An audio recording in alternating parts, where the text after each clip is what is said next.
हमारे देश में गाय को हम माँ मानते हैं, लेकिन रियलिटी देखो हमारे देश में गायों की हालत ये होती है। ज्ञानवर्धक वीडियो है। लेकिन जिन देशों में गाय को सिर्फ मामूली जानवर मानते हैं, वहां पर देखो गायों की हालत ये होती है।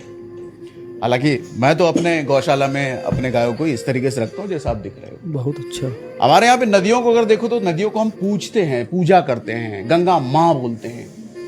लेकिन उसी गंगा की हालत या दूसरी नदियों की हालत ये है जो आपको दिख रही है। मगर जिन देशों में नदियां सिर्फ नदी हैं, वहां देखो नदियों की हालत ये है। हमारे यहाँ पे स्कूल को शिक्षा का संस्थान कहते हैं, शिक्षा का मंदिर कहते हैं, लेकिन सरकारी स्कूलों की हालत ये है। मगर जिन देशों में स्कूल सिर्फ स्कूल है, वहां ये है। लेकिन ऐसा क्यों होता है? मुझे लगता है कि हम मानने तक सीमित रह गए हैं।